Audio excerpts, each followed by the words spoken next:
All right. Good morning, everybody. Good morning. I'm sorry. Good evening, everybody. Oh man, I'm so bad.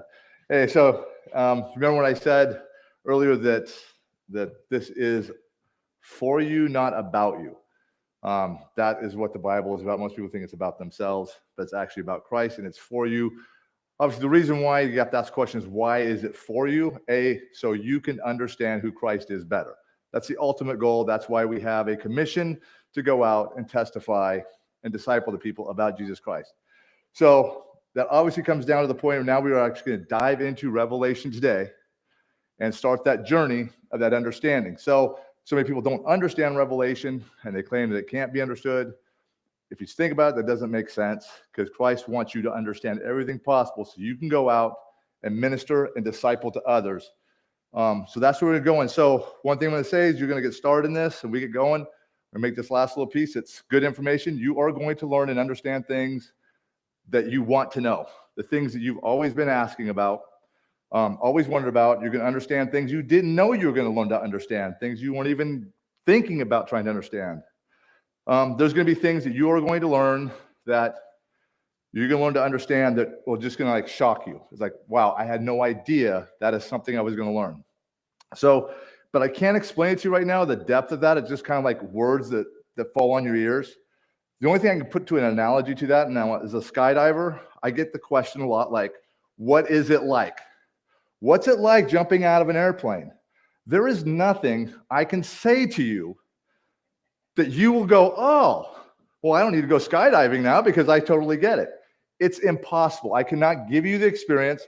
I can tell you the motions, what's going to happen, but to describe the anxieties, the fears, the feeling, everything that's going to happen when you pop out of the plane, the barrel roll, the ride up, the door opening, I cannot explain it to you. You'll never get the concept until you actually do it yourself. And that's kind of the point to this. No matter what I say and try to say, oh, you're going to understand more than what you think, I can't even explain to how much you're going to understand. And those things that you're going to learn, you're going to understand they're going to be surprises. They're going to be things like, wow, I had no idea. I didn't know that was nothing relative. I didn't know that had anything to do with Revelation or even sometimes biblically. Going back to the skydive analogy, so as an example, if you go skydiving, you don't expect to lose your shoes. Now, I cannot confirm nor deny that I was or was not part of anything of untying people's shoes in a jump plane so that when they got out, the air would catch their shoes and pull them off their feet. I'm not saying I did that. I can't confirm or deny, but it's an unexpected thing that could obviously possibly happen. Although it is funny when they come in for the landing, their feet are up before the tandem, they're going to slide on their butt, and they realize, where are my shoes? I don't know. But so we're going to drive on. So if you want, you can go ahead and start moving yourself over to Revelation 1 in your Bible if you have it. And like I said before, it doesn't matter what version you have. It is not going to matter. If you don't have a Bible, don't worry about it. If you want to take notes, take notes. Because today you'll understand why I say it doesn't matter what version you have. It's going to be completely irrelevant to which one you have. Now, if this is the first time you've been here or anybody watching is the first time they've been part of this, go ahead and obviously listen and go through it. But understand there's going to be things I'm going to say. And we'll reference back to those two initial introduction videos at times to give some context to what we're talking about and what is going on. So it's advisable in any way, at any time you're going through this, if you miss a week or if you're just joining, go back and listen to what was said before, because in Revelation itself, it builds upon itself. The context has to be understood. And if you miss a week, we'll go into a learning and dive into it in the context. You're like, I don't understand. Why does it say that? Where does this come from? And it's because it builds upon itself. Revelation is definitely not a book you can just like cherry pick all the way through it and just think it says this and it means this. It builds on itself. It's an amazing book. And with the skydiving thing, it's almost like an experience. There's going to be some emotional roller coasters, like just of excitement, like, wow, it's not this holistic, dark world that you're like, I need to go be a prepper and start, digging underground tunnels. And tunnels aren't a good thing this time of year, what you hear on news anymore, but underground bunkers and stuff. So anyways, I just want to put that out there so you guys understand what we're going to be doing. So let's go ahead. I'm just going to go ahead and read this out loud for those that don't have a Bible. The revelation of Jesus Christ which God gave him to show his servants the things that must soon take place. He made it known by sending his angel to his servant John, who bore witness to the word of God and to the testimony of Jesus Christ, even to all that he saw. Now, when you first hear this verse, it sounds pretty benign, really. It's like, okay, here's a little introduction. We know this is the revelation of Jesus Christ about some things that everybody kind of wants to know, that eventually they're going to kind of take place. He got this from God. And a lot of people understand John wrote the book. So John's like testifying the fact that what Jesus was saying. Okay, cool, let's move on. And a lot of times that's where it kind of hangs. Now, before we jump into this and understand, one of the problems of not understanding Revelation is one, this verse, and you're going to see why here in a second. But generally, most people are like, man, I just want to get into the good stuff. I want to see the signs, the things that are taking place, the events, the people, all this. I want to completely understand this. So a lot of times in the teaching of this, and a lot of times churches will kind of like skim over chapter 1, and they won't give you a real in-depth or an insightful look into it. I'm going to say this, you have to understand chapter 1, or you will never be able to understand the book of Revelation. There is some very imperative, important information in here. But what is really cool about this verse is what it is actually saying that we need to understand. And this is like going to be one of the only verses in all of Revelation. We are not going to need another verse from any other part of the Bible to understand. It is a statement of clarity. It's not something you got to try to figure out. It's something you need to know. So at first, let's just look at the verse that says the revelation of Jesus Christ. This word revelation is not actually a good transliteration from the original Greek. This is why it doesn't matter what version you have. The word revelation in the original Greek was actually the word apocalypsis. Now, we get our word apocalypse from that. There are some that teach in apocalyptic form. The unfortunate side to that is we understand apocalypse to be something dark, the Armageddon, the war of all wars, World War III, nuclear war. It's very, very dark is the concept and understanding we have of what we have and understand an apocalypse is. But that is actually not the intent behind this word. That is not what it actually says. The definition, the meaning, and what was called the Koine Greek. Now, a real quick side note, Koine Greek, there's different Greeks. You have an archaic Greek, you have a modern Greek, you have different Greek dialects that are happening in the different places. You hear about the different churches in those areas. Greek is kind of modernized over time. It's changed. Koine Greek was the original Greek that was used, that the Bible was written in, that was founded or designed by Alexander the Great. All right, and what he wanted to do was develop a language. As he conquered, he wanted a language where everybody could speak together. And what they kind of do, and this easiest way to kind of say this, it's actually simple man's Greek. But the easiest way to say this is kind of like hooked on phonics Greek. Because if someone's speaking Hebrew, and it doesn't make any sense, then it wouldn't make sense to somebody in Greek. So he took the sounds, what things sound like, and modernized into this Greek, so everybody can understand, because he conquered. And as a conqueror, he understood, I own all these countries. Well, I need to put all these countries together. How do I do trade? How do I get money? How do I get capital? Well, communication is the key. So the point being here is that we're not just looking at Greek, we're breaking this down to what's called Koine Greek. Now, I am not a linguist whatsoever, not even close. However, I do look into the Greek, and I've been studying the Koine Greek. And in the Koine Greek, I do more of doing an etymology on words. Where do they come from? What's the source? What's the meaning behind it? Why was it used? And at this time. So understand, the word revelation, like I said, it comes from the word apocalypsis. We think we understand what apocalypse is, or what we know what apocalypse is to our understanding. But back then, what this word meant was to disclose, to uncover. Now, stop and think about that for a second. When we say the word revelation, we kind of have this context like, kind of like I walked outside, it's super cold. I had a revelation. I need to go put a jacket on because it's snowing and raining or whatever. Like that, those epiphany moments. We don't give revelation, the word itself, the actual stress and understanding and meaning of what it meant at the time of the writing and what was actually being said. So being the word disclose is what it is, and to uncover a disclosure, think about what we have in today's society. That people do understand it's always been the same. What is a disclosure? If you're buying a home and selling a home, all right, what do you have to do? You have to give and submit a disclosure by law. That you have to submit everything that you know about that house that you lived in, that you are now selling in a legal stance. You have to disclose all that information, whether you had, termites, a tree fell on your house and you had to rebuild half your house, you got ghosts living in the bathroom, whatever it is, you have to, by law, legally disclose that information. And I know that at this point, everybody kind of understands this. It's not just a revelation, it's a disclosure as it was originally written. Now, being it's a disclosure as it's written, here's where the problem comes. So many people don't understand this. I'm giving the first part here, the revelation of Jesus Christ.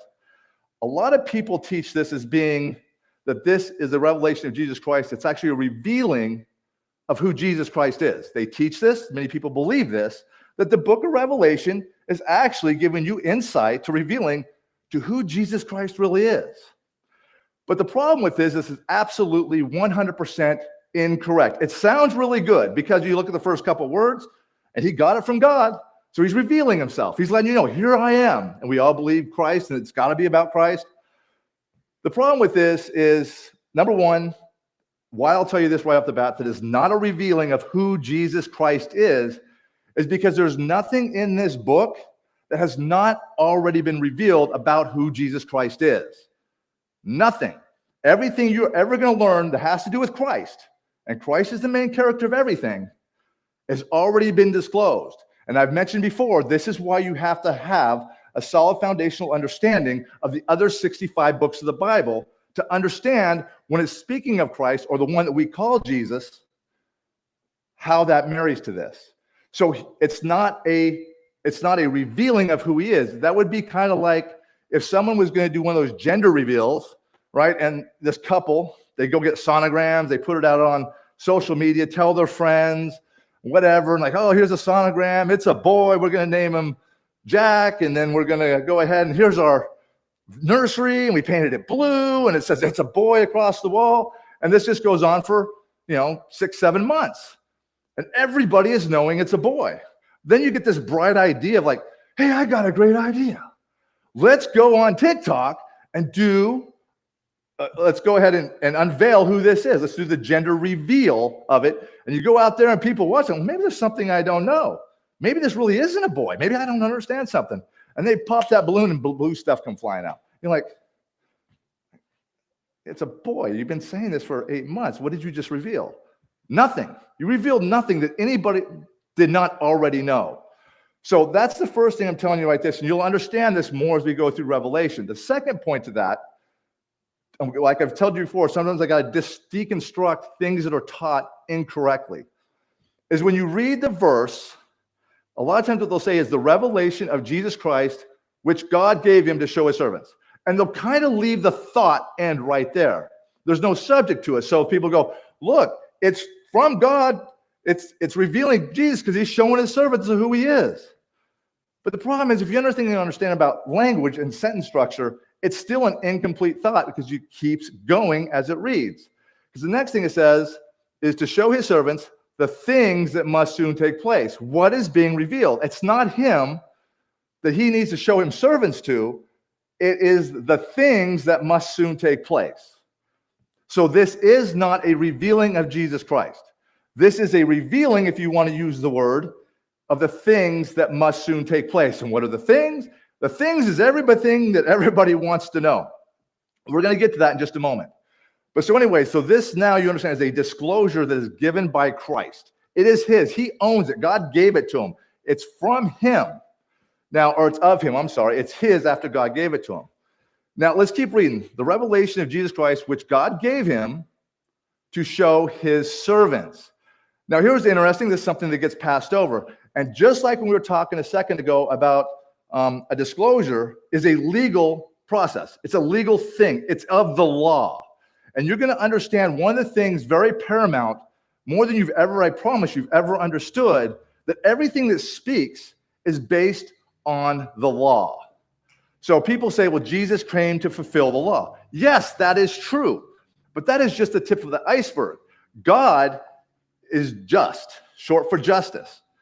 And here's one of the things that people don't quite comprehend, because we all understand and know that God can do anything he wants. I mean, he is the all-powerful. He created the heavens, the universe, us.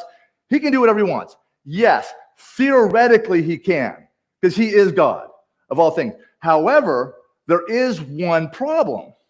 He created law that we must live by, the left and right limits. That law is set also for who would also be Satan. If God were to violate his own law, then therefore that law becomes invalid. So Satan now does not have to live within the law as expectation. So God does not live outside the law he created. And you'll understand law. We're going to get into a big study and understanding and dive deeper into the law. But the reason why I pointed this out here right now is because this word servants, all right, we look over this word. Oh, servants, what's a servant? It's people that do things for others. Maybe they serve God, they do this. We're not understanding in context fully what is actually being said here.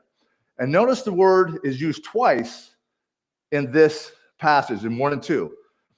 Right there at the end of 1, it says it's his servant John. Notice servants is used in a plural form right now to show his servants, and later it shows it was done by his servant John. This word servant in the Greek is doulos. Make sure I got that right. Yeah, it's doulos. All right, that means slave. It means bondservant biblically. Now, I say slave, and people freak out. What? These guys are slaves? Oh no, this is dark. There can't be slavery in the Bible pertaining to Christ, that he owns some slaves. That's not what the context of this was at the time of the writing. Yes, we understand that today, and even historically, slavery has been a bad thing where we've used and abused people. But that's not what this is. In biblical context, to this word doulos is a bond servant. Now again, this is a legal term. The legal term comes because of you are legally bound to Christ once you have taken salvation. You are a bond servant to him. Through his payment of blood, he paid for you to have salvation. You are therefore now his servant. You are now a bond servant. And we're going to do a deeper, greater understanding to where all this comes from. So I'm kind of giving you the big picture. So this bond servants that is pluralized, not only is it just pluralized, you are going to find out specifically who these bond servants are. It will tell us, not tonight, but who are these bond servants that is pluralized. So you're going to find out which one of these people, or who are these ones that Christ is talking about initially right now, that he is going to be giving to through John, his servant. So for those that do take notes, doulos, it's a biblical bond servant. You are bonded to Christ. You are his servant. You are to do what he tells you to do. We are to live basically, you're to do what he wants you to do. That's basically, I'll just leave it right there for right now. Now here's the fun part. So the revelation or the disclosure of Jesus Christ, which God gave him to show his bond servants, these are those that serve him. We now know, basically, they are Christians. They are followers of Christ. The things that must soon take place. Now here it is. Here comes into the meat and potatoes of this, the things. Yes, and the question is, what things? The easiest way to answer this is all the things, the specific things, the things that you want to know, the people, the places, the time, and events. When I say time, don't think we're just going to drop a date that Jesus Christ is just going to step foot back on earth in the second coming. There are a lot of times and things that this is actually talking about. This is also referring to things that are signs. You will see these signs. These things will be paramount. These things you will recognize. They will be in your face. I guarantee it. Now, a lot of you are like, well, let's just dive right into it, and like exactly what things. When we finish out this particular part of the passage, you understand the next thing it says, things are going to start kind of making sense, and this is why it's imperative to understand what this actually says. So these things that must soon take place. Now, this word soon. What the heck is soon? Is it, you think this was written 2,000 years ago? Is it like 10 years from now? Is it 1,000 years? Is it 2,000 years? Is it 5,000 years? Because the Bible's written in an eternal fashion. So what is soon when you're talking about eternity? It's like, that's just a relative term. That is not giving me any help whatsoever. And you kind of get this like, God, what you're playing with my head. No, he's not. Now, before we dive into this a little more, there are those that will create a teaching. And this is a pretty popular one right now. It has been for years. So in trying to convey what this element of soon is, they'll come out with what they believe is when the clock started to tick, so that we can see the signs and the events and the things that are supposed to take place. And the time the clock started ticking, they claim, is in 1948 when Israel became a country. And it sounds really good. I mean, so much of the Bible is about Israel. We understand those have a little bit of revelation. Israel kind of plays a major part in this. Israel needs to be a country. But here it is. It's absolutely incorrect. Not even close. In fact, it's 2,000 years off. 2,000, roughly 2,000. The reason why I know this, you're like, well, how the heck do you know? It's just a stupid word called soon, and it's not relative. Again, this is another poor transliteration of the Bible. The word soon comes from the Greek word takos. Takos means imminent, at speed, imminent. So let's look at this for a second. To understand what the concept of imminence is, I'm in the military. So if I'm deployed and I'm in a country in a combat zone, and I'm sitting on my FOB, my camp, my fire base, whatever, and I know that tomorrow we're going to be going into a town to do a mission, to do an operation. And I know, based upon intelligence and previous work out there and things we understand and human intelligence, that it's probably going to get ugly. We are going to get into a gnarly gunfight. It's going to get bad. We just don't know the level of extremity, but we know we're probably going to get into a gunfight. And it, gunfights actually can go really bad. I'll just leave it there. So the night before, I'm hanging out in my bunk. I'm all comfy, cozy, and I'm like laying there, and I grab the radio. I'm like, "Command, this is Bravo 1. Go Bravo 1. Yeah, we're in imminent danger. Can you send QRF, quick reaction force, immediately, please? Roger, what is your grid coordinate? Which is the position in Earth?" And you're like, 21 Sierra Papa 1 2 3 4 5 6 7 8. Roger. Are you on the base? Yeah. I'm just kicking back in my bed right now, watching a little Netflix, But he's like, don't call us till you are in imminent danger. Go to sleep. Over. And it ends. Now, knowing in my position I'm in, that tomorrow, which is soon, that tomorrow I'm going to be in a bad place and probably be in imminent danger, but I'm not right now. I am perfectly safe. There is nothing that is happening to make me see or feel or think that I am in danger. But now, flip the switch. Tomorrow comes. We roll out the wire. We're moving in and we go to a town that we know is probably going to get pretty ugly. We have a mission there.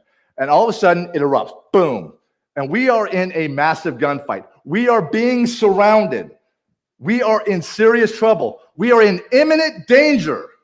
At this point, I can now command, this is Bravo 1. We are in imminent danger. Here is my grid coordinate. We are being overrun. Roger, air assets will be on station in 2 minutes. QRF, 15 minutes, breaking wire now. Basically, they're saying aircraft's going to be on station over the top of you, aiding support. QRF, the quick reaction forces, are coming in. A convoy of gun trucks is there to assist. Why? Because I'm now in the imminent danger. The signs are unfolding. I don't have to wait till I'm dead.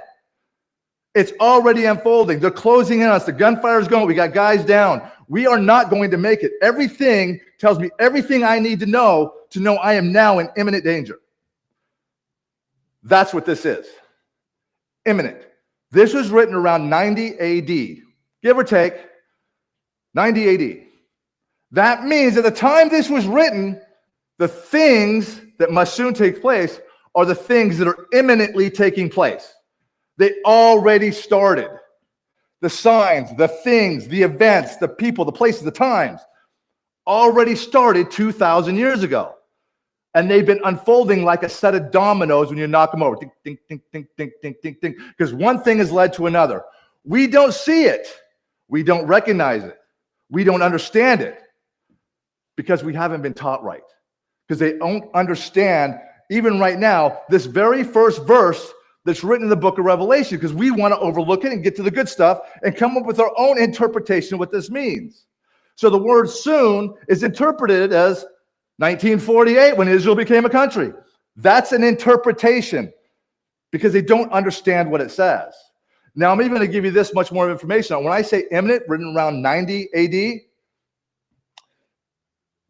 imminent, you're already in it. Like I said, I'm in this gunfight. We're already being overrun. I now have the authority to call, give me air assets, spend a bunch of money, and come save our lives.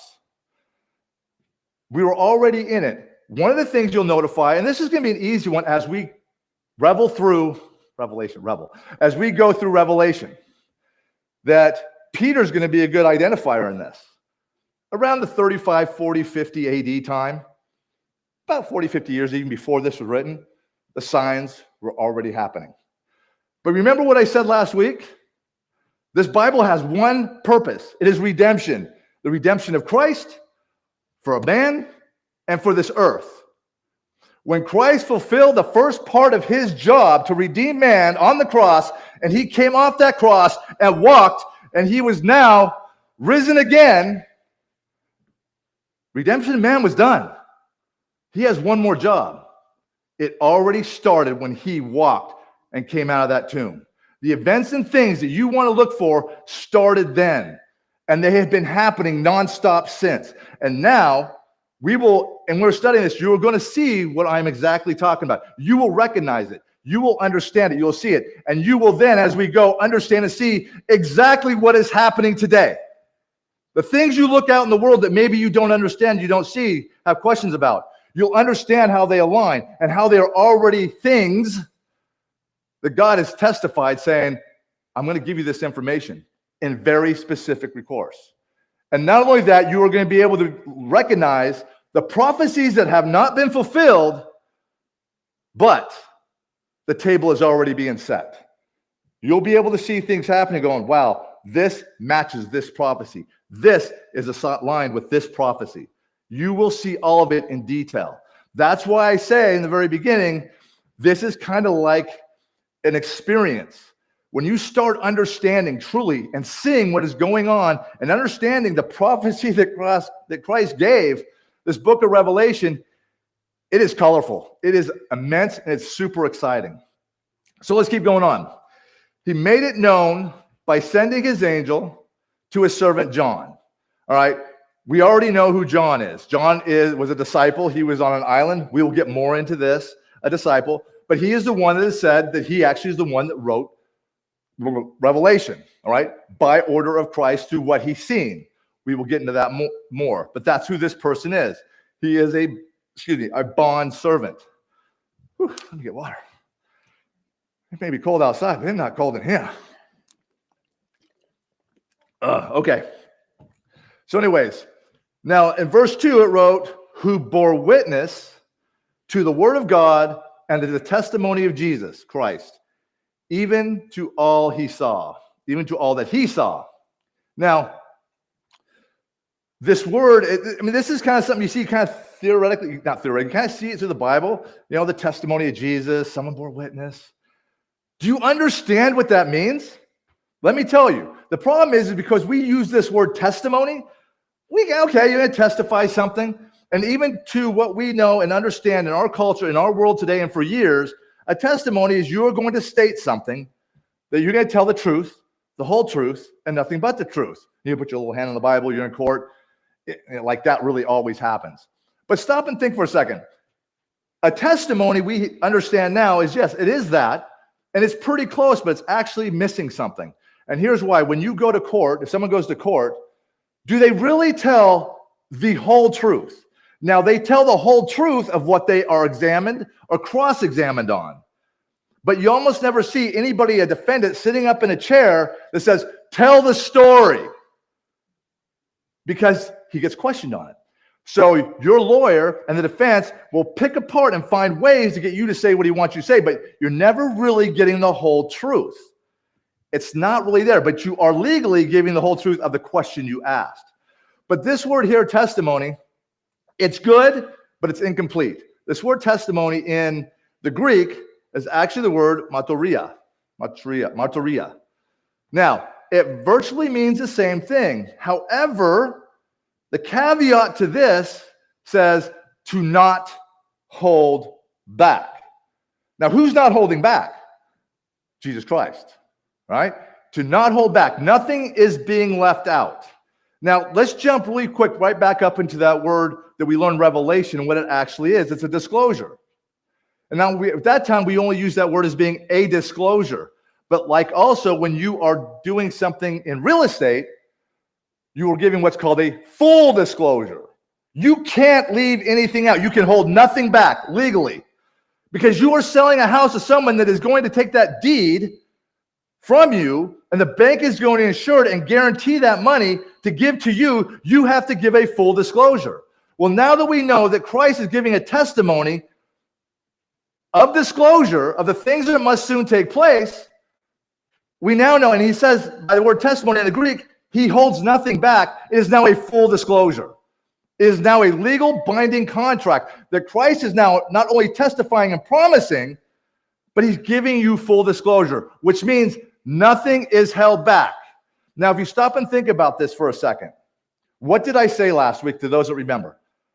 We were talking about some of the problems that people say come up with, and the big ones for Revelation is what? Anybody remember? So they were the hidden books, hidden messages, hidden meanings, things we will not know to the end. That's impossible.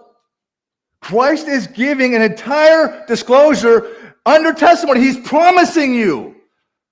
And like I said, in order to understand this, to share it with others, he wants you to understand, to do your job, to disciple to others. Why would he hide anything? Why would he lie? Why would he put himself in contempt? He wouldn't. So when you hear these statements, what are you saying? Christ is a liar? Christ is in contempt? No, man, we know that's not true. But we know you don't know what you're talking about and you're calling out the wrong person. Christ is making a guarantee. He is promising you, I'm going to tell you everything you want to know. It's all right here, but we don't know it. Now, just before that, you see where John himself says he bore witness.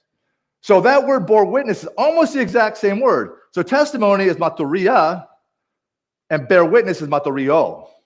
Martyreo. One ends with an A, one ends with an O. What is the difference? They're exactly the same with one exception. The other one is martyreo, that John is doing, means you actually physically witnessed it. You are a witness to what is being said and what has happened. So Christ is testifying to the events that must soon take place, that are imminently already started, that you need to know and you need to understand. And that John himself, who got lifted up and was with Christ, is testifying to what he saw, that what Christ is saying. So he is the witness to what Christ is saying, because you have to have a witness. It's legal. It's law. So I hope you're kind of seeing everything that's being said here is actually a legal statement. Why would he do that? Because now you can hold, and I said this in the first time we was out, hold him accountable. Don't worry about the 40 writers or whatever in the Bible. Oh, this person wrote that, and this is this. Who cares? This is Jesus' writing. This is him speaking. He's promising, he's guaranteeing, he is testifying to you. I guarantee you, I promise I'm going to tell you everything. I'm not going to hold anything back. Hold him to it. Because here is the reality. If you're one of those people that are non-believers, and you have that argument, I said this in the very first video, the first talk we had. I asked the question, is it the Bible that's a problem that has all the contradictions, or is it the way man teaches it? So now you can look, and I'm giving you evidence right now. You have evidence that you can use, if you want to try, to hold against Christ. That he is not going to hold to his thing. In this book of Revelation, which people say is impossible to understand, I'm here to tell you it is not. Christ guaranteed it is not. But as we go further through Revelation, he's going to tell you how to understand it. So you're going to find out, especially if you're a non-believer and you want to challenge Christ, please stick with this and join it, because I guarantee you're not going to find it. There is not one thing in perfectness. There's not one thing that contradicts itself. Christ has given a guarantee. He's given a promise. He's given a testimony. You have the right to know. And that is why this book starts out the way it does. It's a legal statement. He's giving you the recourse. Even before you even start, he's letting you know, because the last two introduction videos, it's only been me talking. It's just been me. You're like, okay, I've got to listen to what this guy says. Hopefully he's right. And I've told you all along everything you can know, but these weren't my words. I'm only dictating, or I'm only putting it in my words when we did the introduction of what Christ actually said himself. Everything I ever said in any of these were not my words. I'm only telling you in a paraphrase way to give you a little over understanding of way and what God or what Christ has said. And I will always keep referring to Christ, but that is the point of this. This is his testimony. This is his full disclosure. So the point to this is, we go back, there is nothing hidden. There is nothing you're not to know. There's nothing you have to wait till the end on. Not a thing. You'll know it all. That is the beauty of this book, and it is why most people are here and most people listen. They want these answers. They want to know, man, what is it, God, Christ? So you can recognize these things in our time, in our day, right now, not to prepare like a prepper, but as you understand, as this is going through, you will find your own timeline. You'll be able to recognize, and I'm going to tell you, we are getting close. I don't know when that is, but you're going to see that the seasons are changing, as spoken of in here. But this puts you into perspective going, wow, okay, if I'm feeling this, and maybe I need to start talking to some more people here. So anyways, so to summarize this, we're going to go right back through. You guys, I'm pretty sure understand it, but this is a full disclosure given by Jesus Christ. God gave him. It's his full disclosure to give to his bondservants, the people that serve him. And there'll be an initial of who those people are. But it also is inclusive of everybody sitting in this room. Anybody who calls themselves a follower of Christ, you are a bondservant and you have a obligation to do something. That's who he's talking to show his servants the things that must soon take place, but the things that are imminently already taking place. They are already happening. He made it known by sending his angel to his servant John. We're going to read further and understand exactly what this is. I'm sure people have heard that he's been in the Spirit. He's on the island of Patmos. When we get to the point of him being in the Spirit, we're going to go into a deep study in this. This is a huge understanding what this actually means. He bore witness. John testified because he was a physical witness to the things that are happening that Jesus is testifying to the point that he is giving a full disclosure legally that you get to know, and John is the witness to this. So what does this mean? As we started this thing out, I told you that this is not about you, it is for you. And it is for you because you are a bondservant, you are a servant of Christ. Christ has called you to do one thing. Well, not just one, but there's one thing we are supposed to be doing. I know everybody has heard it. It's the commission. Go and disciple to all nations. What do we disciple? The gospel, the testimony of Jesus Christ. This is his testimony. This whole thing is. Everything's about him. We just got to see him in it. Well, now, here's your homework.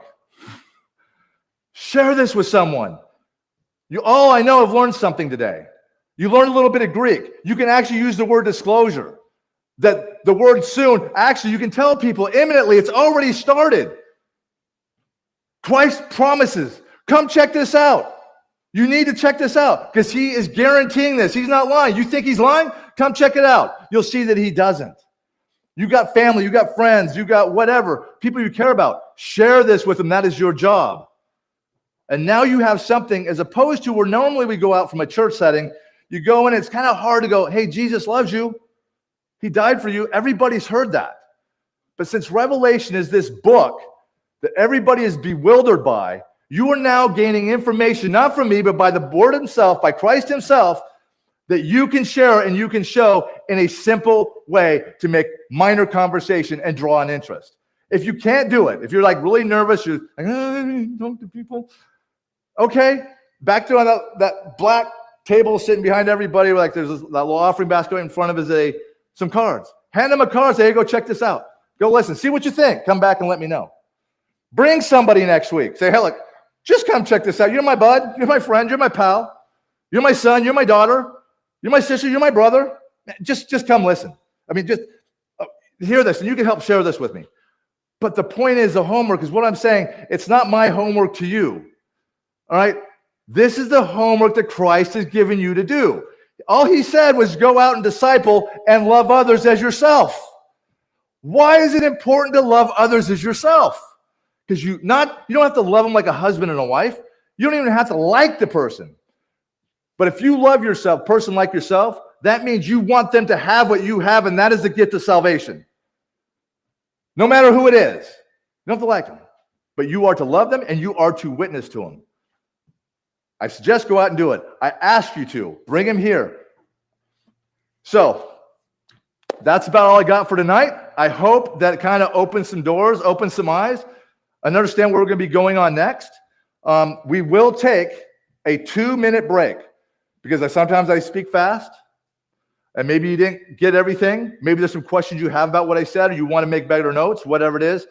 2 minutes, we'll fire this back up. It will not be on video. So if you have a question, feel free to ask the question. And don't think not to ask the question because you're embarrassed. Because there are other people that are watching this that are not in here right now. They can't ask the question.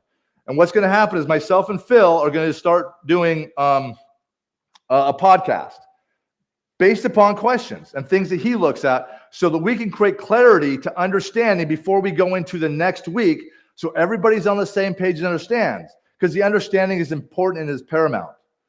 So if you have questions, please stick around and ask questions. And it's just going to be a kind of a free-for-all, if you will, Q&A time. But 2 minutes. All right?